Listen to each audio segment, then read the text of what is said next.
Life by Divine with Sue Dumais fosters deep healing and profound awakenings as she guides you to hear, answer, and trust the highest calling of your heart. Your host and sacred guide is global impact visionary leader Sue Dumais, a best-selling author, international speaker, and gifted intuitive healer who challenges all of us to shift from life by default or even life by design to truly living life by divine. And now, here is Sue Dumais. Welcome to the show. I am honored to be here once again with you, sprinkling your life with insights, guidance, and love.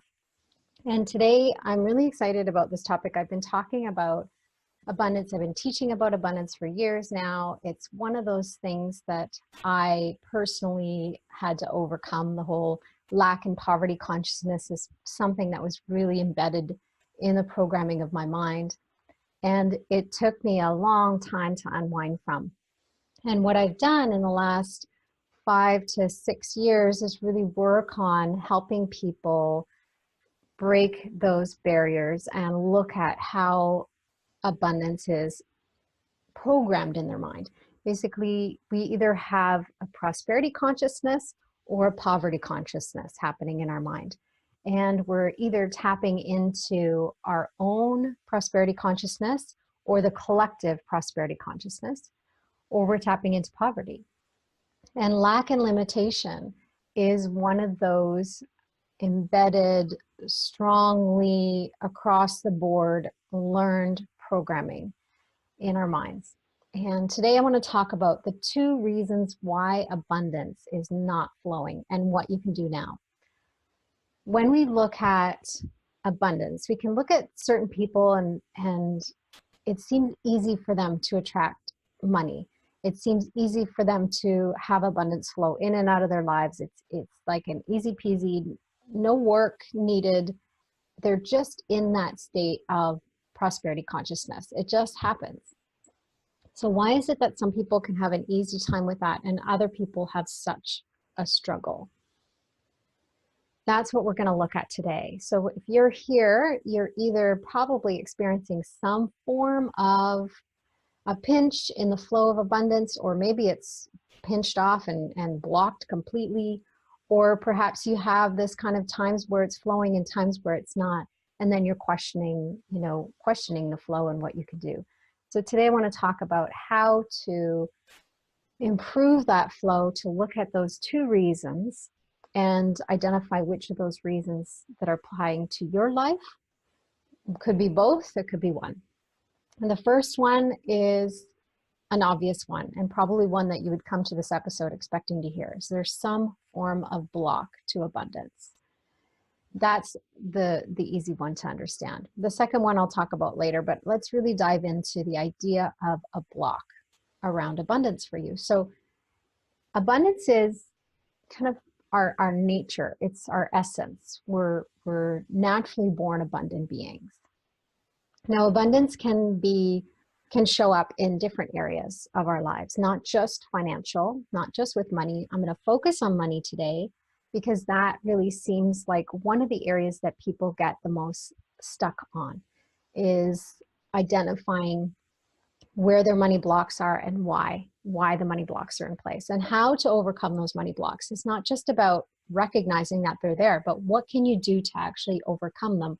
What can you do to clear them fully and heal the mind around it so that you can allow the abundance to come into your life with more of a grace, a flow, and an ease.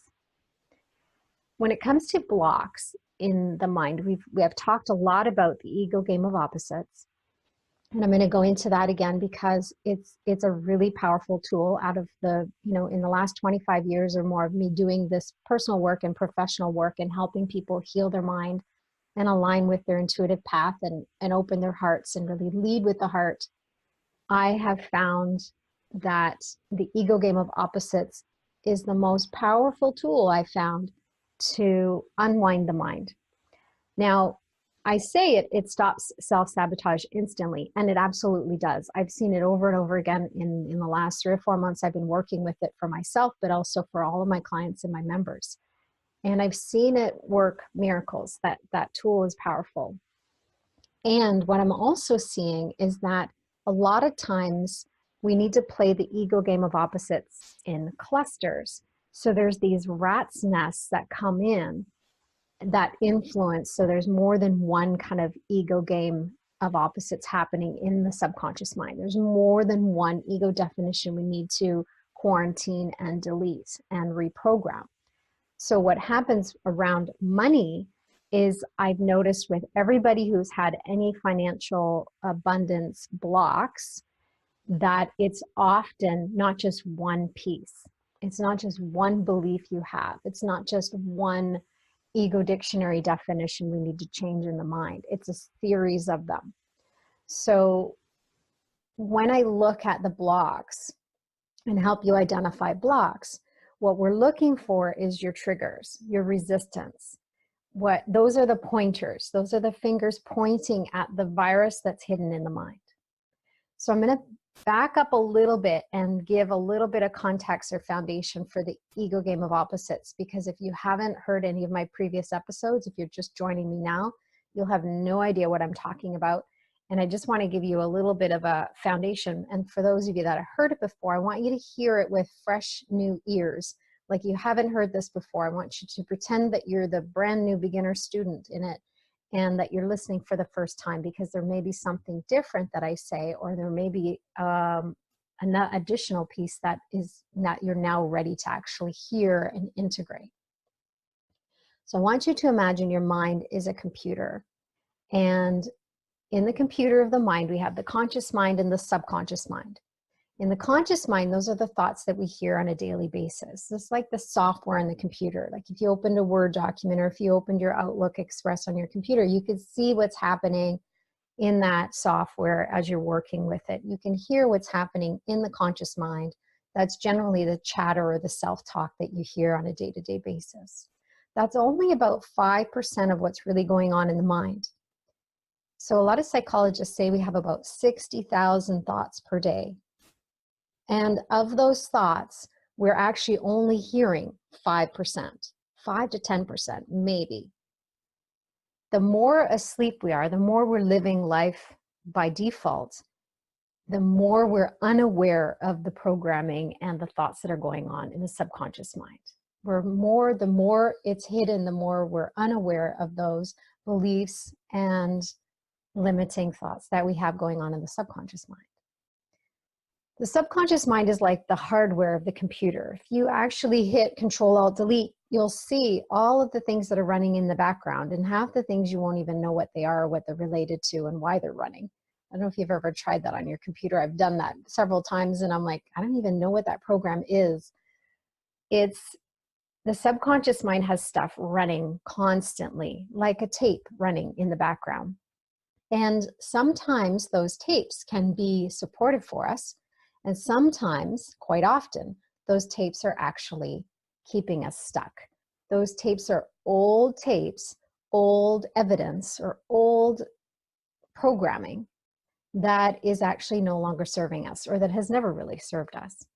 And with those tapes running in the background, they act as a filter. So you have a desire in your mind. Your desire is to make more money. Your desire is to have more abundance flow into your life. Your desire is to have a greater impact in your life or enjoy life more. Maybe your desire is to have a home. Maybe your desire is to get a new car. Maybe your desire is to start a foundation and to contribute to charity in some way, or to support humanitarian work. Whatever it is that your desire is that's related to money, that's in the conscious mind. When you have a desire in the conscious mind that's in alignment with the programming in the subconscious mind, it will come to fruition. It'll happen. You can align with that and it'll happen. When you have a desire in the conscious mind that is not in alignment with the belief you have. So let's say your desire is to make more money, but you have a belief that you don't deserve abundance in the subconscious mind. Now, this is a hidden belief, like a virus in the back of the mind of the computer. It's a virus running in the background and you don't know it's there. If you have a belief that you don't deserve abundance, that belief in the subconscious mind will act as a filter, and it will override your desire. The message then you send out to the universe is, I do not deserve abundance. I want abundance on some level, but I do not deserve it. And the do not deserve, that deep-rooted or deep-seated belief in the subconscious mind, will override your desire. So you will basically create and manifest what you believe. Now, I'm going to go to life by divine later, but that is life by design. We're talking about life by design. And the more we can unwind the mind and clear the mind and heal all of those blocks, all of those beliefs that are limiting us, most of them are not true. 85% of the thoughts we have in our mind are not true. They're programmed, they're old, they're somebody else's belief that we took on at some point. Doesn't make them true. Just because we have a thought doesn't make it true. A lot of what's happening in the mind is not true. So how do we change the subconscious mind? We start to use the ego game of opposites. That's one piece. We start to recognize what our subconscious beliefs are. We start to recognize when we have a desire and we sabotage. If we're sabotaging ourselves, it's probably because the subconscious mind is not in alignment with what you desire. There's a belief there that's contradicting your desire. When it comes to the ego game of opposites, that's a whole specific virus that's running in the background of the subconscious mind, and so well hidden that we wouldn't even think to look there. The ego game of opposites is about identifying what is the ego's dictionary definition of terms hidden in the subconscious mind. So if we take a look at money, for example, or abundance, the ego's definition of money might be money is evil, money is the root of all evil, money doesn't grow on trees. Those kinds of beliefs that we were taught growing up can be part of it. But it can also be money, it means you're selfish, self-centered. It can be totally crazy definition in the mind. So what happens is we have these worldly definitions in the dictionary.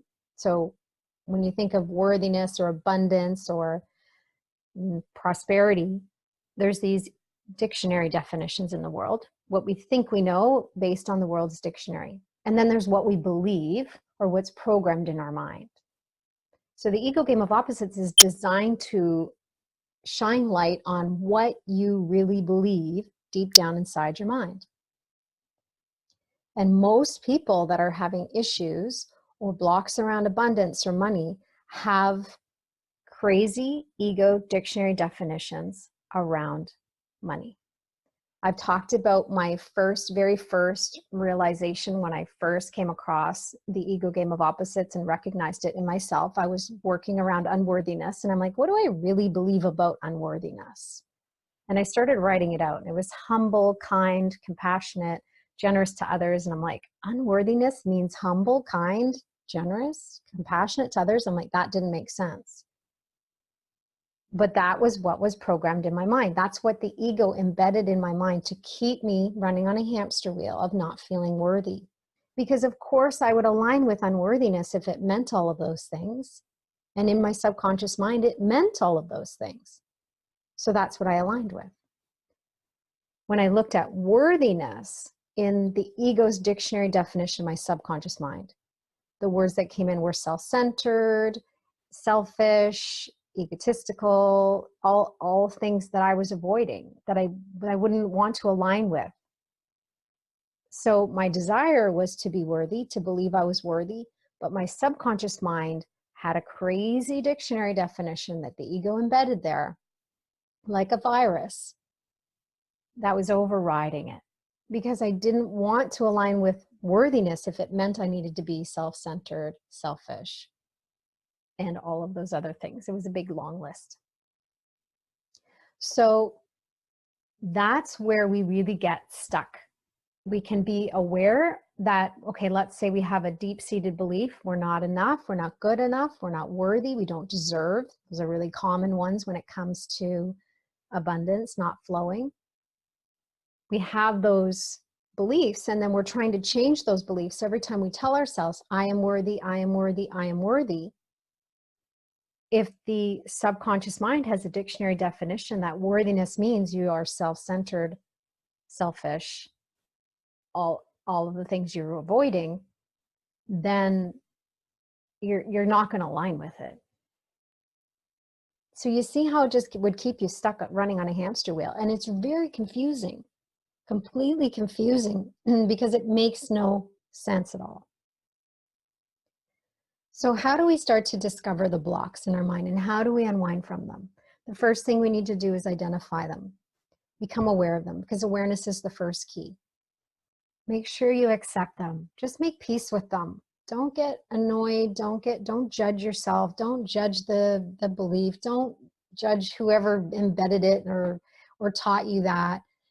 It's okay. If you learned it from your parents, it's okay. It doesn't really matter. The fact is that you're aware of it and you can do something about it. If you're aware of something, change has already begun. As soon as you become aware, drop into acceptance. It is what it is. It has been what it has been. And here I am now. What can I do now? Acceptance is essential. A lot of people skip this step. And if we don't come into this place of acceptance around it, then we often go into judgment. The ego has a point of weakness and it'll take us into judgment. So accept. It is what it is. Then we look at starting to change the mind and starting to change the thoughts. So you can change the thoughts that you're aware of. And then the question is, how do we change the thoughts that are programmed in the subconscious mind, that are playing in the background like a subliminal tape? So let's say you want to change the belief that you are worthy. You are worthy of abundance. I am worthy of abundance. And you keep saying that to yourself. But in the subconscious mind, what it's saying is, you are not worthy. You are not worthy. You are not worthy. Or you are worthless. It can be actually even more mean than just you are not worthy. And generally, the subconscious mind is actually quite mean. Things that we say to ourselves and that things that are programmed in our subconscious mind are usually not even things that we would say to other people. That's how cruel it can be. But yet we're saying it to ourselves over and over again in the subconscious programming.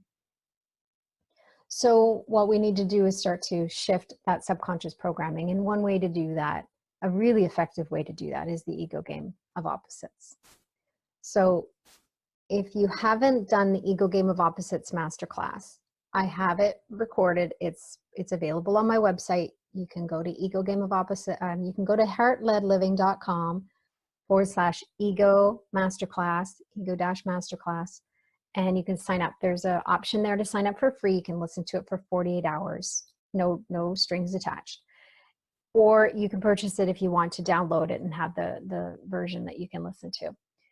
It's really helpful to be able to for me to walk you through it, to help you understand it so that you can then start to practice it and use it on a daily basis. And those that have kind of taken the Ego Game of Opposites and are using it on a daily basis or even a weekly basis are actually still really seeing a lot of miracles and a lot of shifts and overcoming a lot of old stuck patterns, like patterns that they've had for 10, 12 years or longer.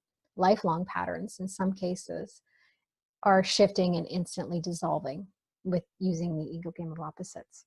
So it's a very effective tool. That's one way you can do it. And the other piece is really being aware of, when are you feeling resistance? Where are you feeling uncomfortable around money?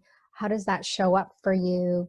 And looking in those windows of triggers or feelings of upset or discontent or uneasiness, that's all resistance in different forms.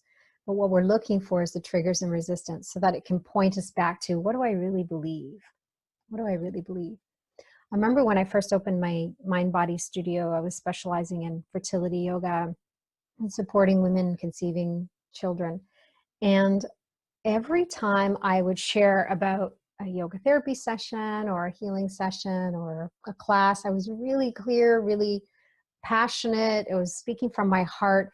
And the moment it came to cost, how much that it cost for me to say how much it was, I felt a contraction inside of me. And I still said it, I still went through with the conversation, but I felt a contraction. And it was in that contraction that I started to really discern that I didn't feel like I deserved to earn money for the work I was doing. And even though it had great impact, and of course I would value it for everybody else, I would have no problem if when I was struggling with fertility to pay someone else to support me through that. I had no issues investing in other people. I didn't feel worthy of others investing in and paying for me. And part of me felt like I should be offering it for free. And of course, that's not sustainable. I can't live and pay rent and pay for my studio and pay all those things if I'm not making money. And even bringing in the money into the studio, a lot of times I was actually just breaking even. I wasn't actually paying myself. I hadn't paid myself a paycheck in 6 years, 7 years that I had my studio. I didn't pay myself at all. And that I recognized as not seeing my own value and not honoring myself and not feeling deserving or worthy. So I worked a lot on that stuff. And I didn't actually really have the breakthrough around unworthiness until I started playing the ego game of opposites. And then it's just shifted and it's cleared, it's gone. So awareness is the first key. Follow your triggers, follow your uneasiness. Notice those times where you're working with somebody or you're talking and all of a sudden you have a conversation about money and you feel uneasy. The other piece to look at is if you can share about money and have no trigger and no change in your energy, then it's clear. But if you have a shift or change in your energy, pay attention to that. That's a signal. That's a pointer to look inward to see it's bumping up against something that you believe on a deep level. It's bumping up against some kind of leftover. When we look at money, I want you to identify it. You're going to feel different when you're, let's say, if you were referring someone to a book or another person's service and you didn't get the investment or you had no gain from that, like you weren't making any money from that.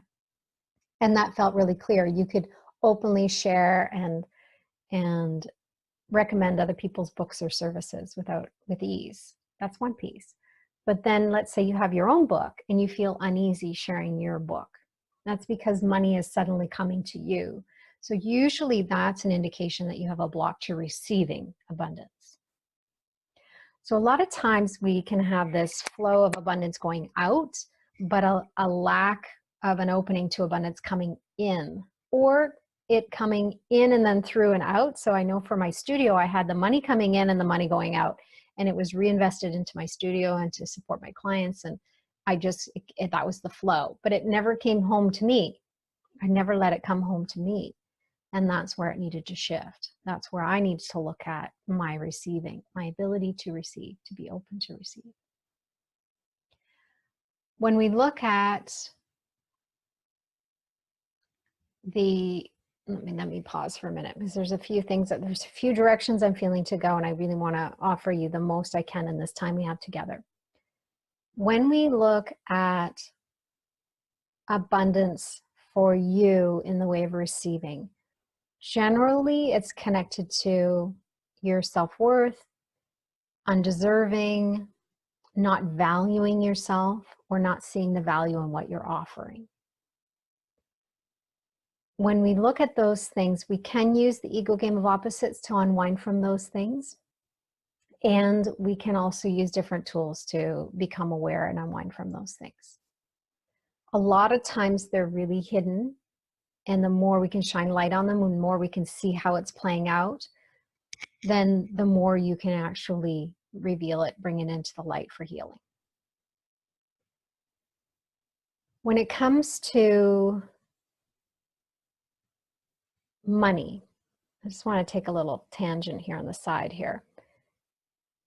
The programming we have around money is so crazy.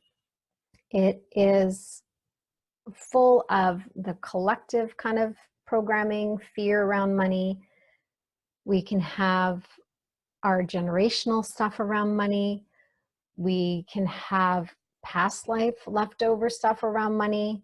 And a lot of times when we're not in alignment with that, it shows up as sabotage. Now, last week I talked about the 7 hidden blind spots with self-sabotage and how to overcome those. So if you want to go back to last week's episode, I would encourage you to do that. They're not the common ones that you would hear about. They're quite unique because my unique spin on it is there. And in my experience, I wanted to give you kind of a fresh perspective and a deeper, more hidden perspective around why we self-sabotage. A lot of times with money, one of the blocks is loyalty. And I talked about self-sabotage and loyalty, and that is one of those things that we see with money a lot. Our loyalty to family, our loyalty to generations before us, our loyalty to culture, whatever culture we belong to, we have this inherited loyalty. When it comes to money, a lot of people don't want to make more than their parents, or they don't want to make more than their spouse, or they don't want to outshine other people. They don't want to leave other people behind. There's a lot of reasons that we can have blocks to money. So that's the number one reason. There's a block somewhere in the subconscious mind, one way or another, that is stopping you from allowing the flow of abundance at the level that you desire. So that's the first reason. I know I talked about 2 reasons. I'm going to talk about the second reason after the break. But I want you to understand that the first reason, there's a lot of different ways to remove blocks. And my best advice for you, I would encourage you to follow your heart, to trust your intuition. If you're meant to work with somebody, follow that direction. If you're meant to work with me, follow that nudge. If you're meant to join in community, if you're meant to read a book, if you're meant to listen to a podcast, let your heart lead you. Let your intuition give you the nudges, and follow those nudges, because that's where you're going to be able to override the ego's programming and the ego's self-sabotaging barriers and obstacles. And it's in that place, when we come from that deep place of knowing, being guided by the heart, that we're able to actually bypass some of the mental programming and receive the healing and the insights and the guidance that we need in order to unwind from this rat's nest around money. So the one thing that I do have coming up that I'll invite you to consider is the Ego Game of Opposites Money Edition. I'm going to be doing a masterclass on June 8th, a live masterclass, and then there's a 4-week abundance breakthrough experience with modules each week that will walk you through systematically helping you unwind your mind, clear your money blocks, and stop self-sabotage instantly, especially when it comes to financial abundance. So we're actually looking specifically at money and finances and success around the Ego Game of Opposites. So the money edition is specific to abundance and supporting you to have your abundance breakthrough. So that's coming up. If you're interested, you can go to my website, heartledliving.com/abundance, and you'll find the Abundance Breakthrough Experience page, and you can join. Now, a few weeks ago, before we go to break, I know I mentioned we're going to go to break. A few weeks ago, I shared an episode on authentic marketing and how to sell when you have upsell fatigue, or how to share when you have upsell fatigue. And what came in for the Ego Game of Opposites Money Edition, my coach kept saying that I needed to charge a certain amount, and that it was worth and value, the value of the program and what I was offering was this amount. And I understood it, and I could align with that, and I saw the value. Actually, I see that it's actually priceless. However, there was a real clear knowing in my heart that I didn't want to price it at that point, because it felt like it was out of reach. It felt like that price point would be an obstacle for people to say yes, to follow their heart yes around it. And for me, I'm all about following the heart yes. I don't want people just to sign up for the sake of signing up. I don't want them to sign up out of desperation. I don't want them to sign up for things out of fear. I want them to really tune in and feel the heart yes, and knowing that they're meant to say yes to something, and then invest from there. And at the same time, I recognize that the ego is really good at creating distractions and creating all of these obstacles in the mind, especially around money. So because of my own experience, I know it. I grew up with that lack and poverty mentality and consciousness. I understand that very well. And I know that for me, even times where I didn't have money, but I knew in my heart I was meant to, I took the leap. And I took the leap with blind faith. So what I created was a guiding scale, not a sliding scale, but a guiding scale, which is basically you pay what brings you peace of mind. And I did set a minimum because that felt like that was honoring me and the value that I was offering. But it's a way that you can come in, or anybody can come in and receive this knowledge, this information, this healing, this breakthrough around abundance, and not feel like it's breaking the bank, or not feel like you're stretching yourself too far financially, or not feel like it's a big obstacle and you can't possibly say yes to it, even though you know in your heart you're meant to say yes to it. So that's why I was feeling really clear about using the guiding scale. So this is where it's about following the heart and trusting your intuition to guide you. And this is one of those ways where it guided me in my business. Something felt off about charging a certain amount for a money type program to help people clear their money blocks.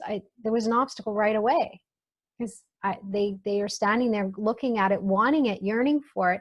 They have a desire for it, but then there's an obstacle in the mind right away saying, I can't afford this, or I shouldn't do this. I should be more responsible with money. Whatever it is that's going on in the tape in the back of the mind, in the conscious mind, let alone the subconscious mind. There's all the other stuff going on there too.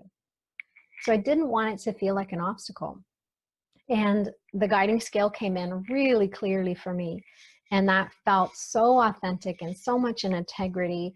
And actually it felt really, it was a way that I could honor other people and where they're at, and at the same time honor me.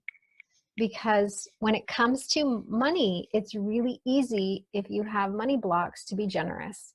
It's very easy to be over generous. It's very easy to give and give and give and give until there's nothing more left for you.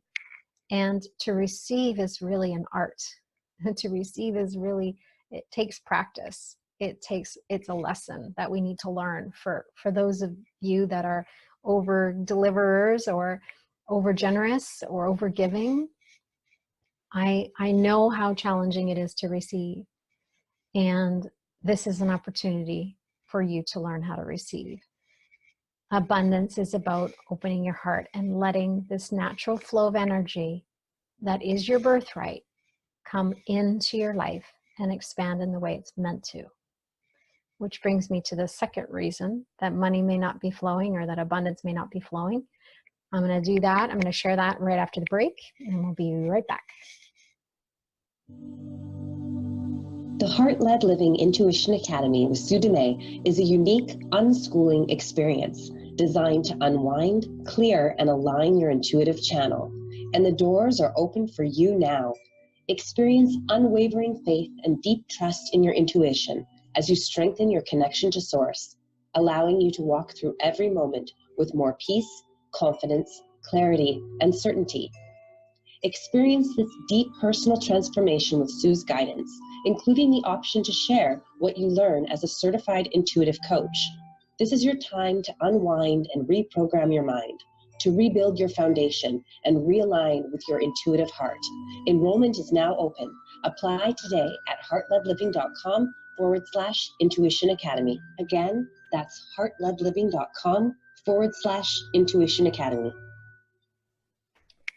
Welcome back. You are listening to Life by Divine, and I'm your host, Sue Dumais. We've been talking today about the 2 reasons why, there's only two reasons why abundance may not be flowing in your life, and what you can do now about it. When it comes to abundance, I spoke before the break about the blocks to abundance. So I went into great detail around that and some of the tools that you can use and some of the things you can do around creating some awareness around those blocks and how you can identify them in the moment when you feel the shift in energy or you feel that kind of odd shift within you around money. Now, I want to talk about the second reason. This will either bring you peace of mind or it will trigger you. So I'm just giving you a little hearts up around it. The second reason that money is not flowing, may not be flowing currently for you, is that it's not meant to be on your path at this time. Now, sounds simple for me to say, but there's a lot to it. There's a lot of working parts in that. And this is where we really shift into life by divine and trusting that if it's on your path, it's purposeful. If it's not on your path at this time, it's purposeful. And when we look at the flow of abundance, allowing abundance, when we don't have a block, let's say we don't have a block, we have no problems receiving, we've opened up all those channels and we're open to receive abundance and it's not flowing. It may be because it's not meant to be on your path at this time. Or it may be because it's not meant to be on your path at the level that you think it should be. Let me say that again. It may not be on your path the way you want it to at this time, or it may not be on your path the way you think or at the level you think it should be. So let's take a look at different people in the world. So when I think of abundance and money, a lot of times Mother Teresa comes into my awareness, and I use her as an example a lot because her work was really around humanitarian work and being on the ground, holding hands, reaching out to people and supporting them right there, feet on the ground. And in her work, for the years that she was doing it, she was supported, she was sustained, she had her needs met, her basic needs were met. So she wasn't living in poverty, her basic needs were met, but she wasn't living abundantly. She wasn't living this extraordinary life with extraordinary wealth. But she had a real beautiful, abundant energy of love and compassion. She was living an abundant level of compassion. And she was the first person to say, if someone asked her, what do you need? How can I help you? How can I support your cause or your mission? And she's like, I need money. She had no problem asking for money. She had no blocks to money. She was the first to say, I need money. That's the first thing I need. You can help me in these other ways, but I need money. And she had such an opening to receive money that she was able to raise money in a lot of different ways, and money came in a lot of different forms for her. And at the same time, she was working at a level of poverty that didn't allow like millions and millions of dollars to come into her foundations, her work. So, but it was still abundant. She helped millions of people, and the legacy continues. There's a lot of people working in her name, doing the work on her behalf long since she's passed. She has a whole legacy that she's left behind around the humanitarian work. And it's beautiful. And if you ask any of them, I'm sure they would say, if you ask them, how can I support you? The first thing they would probably say is money, make a donation. So her path was meant to appear one of lack and philanthropic humanitarian work. So there was a constant raising of the money, fundraising, asking for money, that sort of thing. And that was her path. It was meant to be that way. And she paved a path for a lot of other people doing humanitarian work in one way or another. And it was purposeful. It was very purposeful. And what we learned in her doing her work in the way that she did it with limited funds compared to some other examples, abundant but limited funds at the same time. So she had what she needed and she was taking care of it. There's always a bigger need than there was that she could service. It was actually beautiful because the lesson we really learned was compassion, deep compassion, and love, extending love and compassion. So that's one example when we look at a life that her life was meant to be that way. It was meant to be lived that way. She was meant to be that symbol of compassion in the world. And the money was meant to be at the level it was. It was purposeful. When we look at, let's say, Sir Richard Branson or Oprah or someone, Ellen DeGeneres, people that have millions of dollars, lots and lots of money flowing in, they are still generous in their donations. A lot of them have their own foundations or their own ways of giving back or providing hand ups in the world. And they're living a very different life. So some people are meant to live with an abundance of wealth or the appearance of wealth, and other people are not. Whether that is meant for you or not, it's up to it's in your heart. It's up to the divine within your heart to help you determine that. The challenge is with tools like the law of attraction and manifesting and all those kinds of things, which we use a lot in life by design, which is a purposeful stage. I'm not dissing one or the other. Life by default is living one way, and we do that. And a lot of people live asleep at the wheel and don't realize that they actually have the ability to create, and that their life is actually a mirror manifestation of what's happening inside of them or what they haven't healed within them. And then life by divine is waking up and realizing, wow, I'm actually controlling. I have more of an impact on my life than I realized, and that my thoughts are actually creating my reality. That's where we wake up and realize that we have more of ability to create a life that we love or create our misery and our pain. And that's a purposeful stage. So law of attraction works really well there. Not dissing the law of attraction. It works really well there for that stage. When you shift to life by divine, you need to let go of the law of attraction. You need to let go of a lot of your desires that you think in your head are what is meant to be on your path. That's where we get caught up, and that's where the ego can use it as a point of weakness. When we think we should be living with millions and millions of dollars, but we're actually meant to be, so our soul script or our path is actually meant to be a certain amount less, then we'll have that discord, we'll have that disconnect. So what the mind thinks and what the heart knows is not in alignment, so there's going to be a gap. And in that gap, there'll be resistance. And a lot of people will look at that and judge it as a block. I must be blocking. I should be able to manifest millions of dollars because that's what the law of attraction teaches me. And I can't do it. Therefore, there must be a block. Well, what if you're not meant to manifest millions of dollars? What if you're meant to align with less? What if you're meant to live in abundance, but not at the level that you think it should be, or that others teaching you to be, or what you want it to be even in your head? It's not about what we want in our heads anymore. It's about what we know in our hearts, what we know is purposeful, because what we know in our hearts is actually serving everyone, everywhere, all together, all at once, including you. This is where we align with the divine plan for our life, the grand plan. And we say yes to play our part in whatever capacity.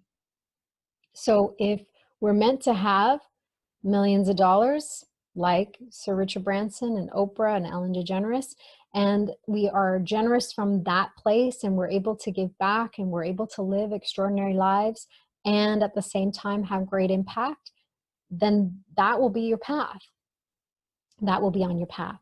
If you're meant to live somewhere in between that, maybe not to the millions, but hundreds of thousands, you're living a comfortable life and an extraordinary life just the same, and you're aligned with that, then you'll actually feel great peace. You'll actually feel like you're living in alignment, and you'll be having a great impact.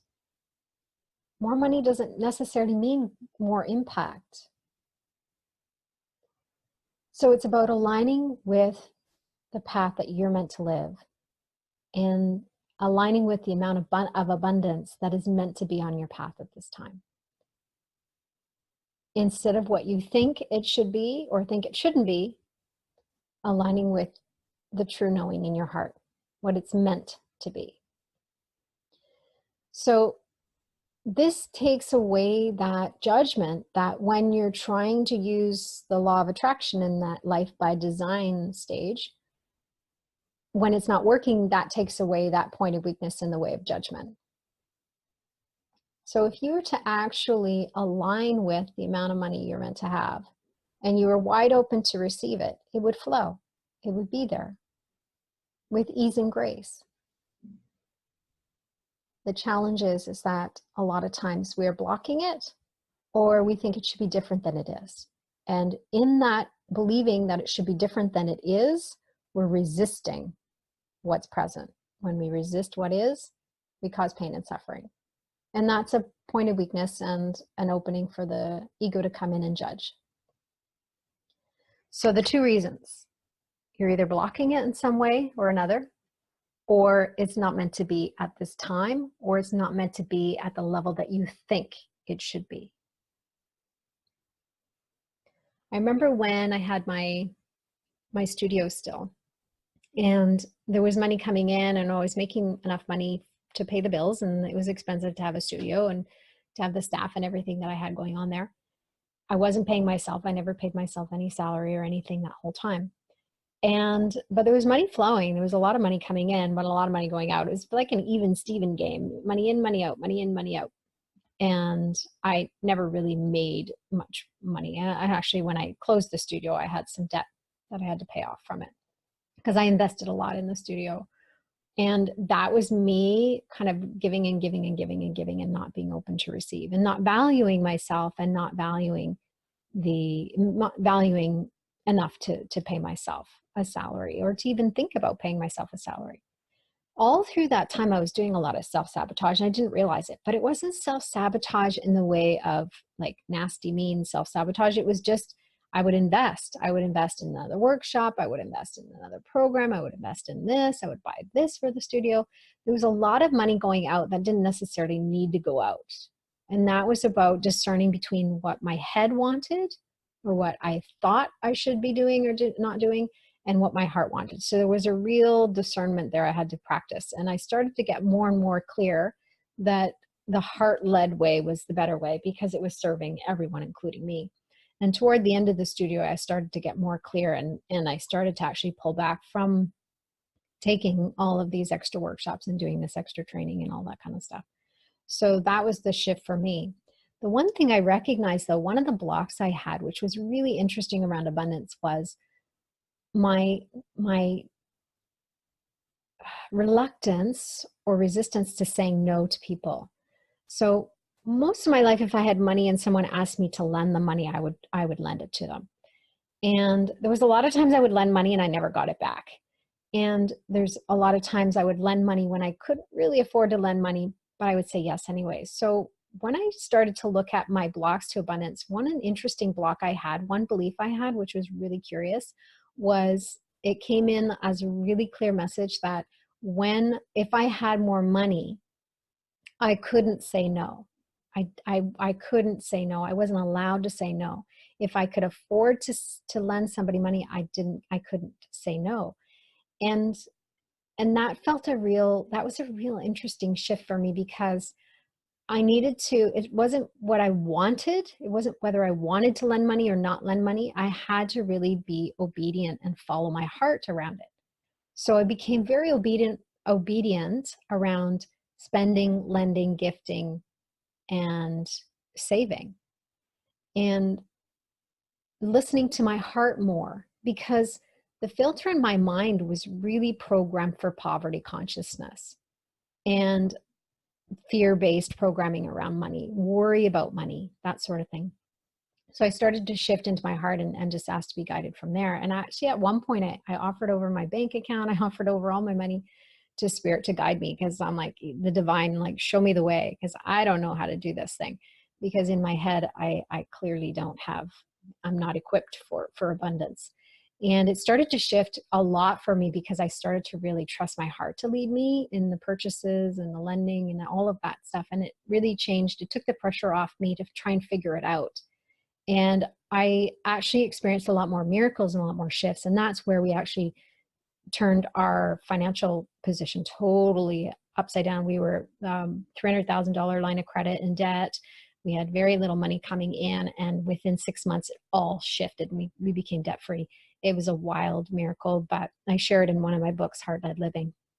But the shift that happened had to happen first within my mind, because in that time I was really finding that way to live and breathe and feel abundance without the evidence needed in the physical bank here on earth. I talk about my earth bank and my spiritual bank. Our spiritual banks are actually overflowing. It's our earth banks that have this evidence of what we believe and evidence of what's going on in our minds. But again, if we're not meant to have a huge amount, if we're not meant to have millions in the bank, we won't have millions in the bank. That's just the way it is. The one thing too I want to talk about before we end this episode, because I'm giving you a lot to marinate in, is when you're in that life by design and you're trying to manifest, or you're trying to force or make something happen. We can do that, but not as easy as before. So things have shifted. We're all being called to live life by divine. So things have shifted. It's not as easy to manifest and to be in alignment with the law of attraction.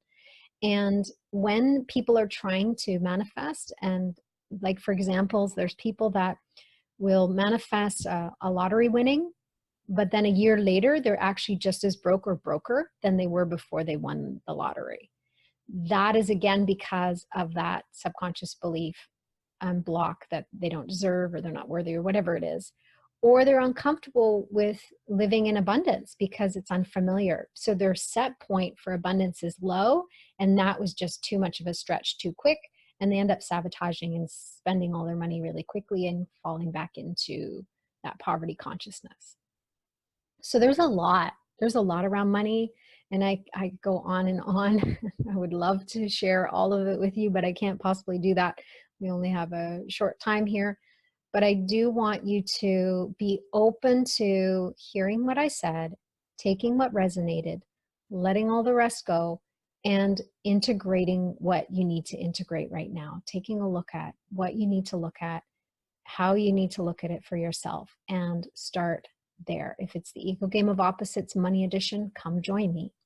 I would love to see you there. I would love to support you in that 4-week program and the live masterclass, and actually give you the hands-on readings and intuitive readings and support around the Ego Game of Opposites, and helping you shine light on your money blocks. That's part of it. If it's a book, if it's a podcast, whatever it is for you, follow and trust your intuition. That internal GPS will lead you to everything you need in the divine timing that you need it. But you need to be willing, 1, to say yes to heal, 2, to become aware and start to shine light on those blind spots, and start to become aware and be willing to do the work. You need to be willing to do the work.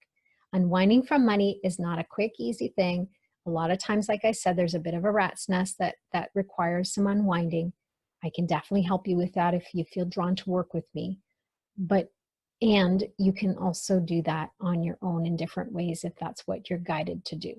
So the important piece is, bottom line message, follow your heart, trust your intuition in everything you do, in every moment.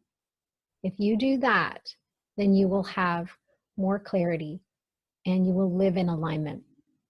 And when you live in alignment, you will feel abundant. When you feel abundance, it's a state of being. It's not your bank account. It's a state of being. And when you're in alignment with that state of being, your natural essence, abundance, you will experience more abundance in your life. So I hope today was helpful. I'd love to hear from you, and just let me know what stood out for you, or what intrigued you, or where your areas are that you're going to work on. And let me support you in whatever way I could possibly support you, because I would love to see you living with abundance more and more. I love you. I appreciate you. Until next week, namaste. You've been listening to Life by Divine with your host, Sue Dumais. Shift your consciousness from head to heart and enliven your soul as you discover how to lead with your heart and live your own life by divine. Join Sue in the growing global Heart-Led Living community at heartledliving.com. That is heart,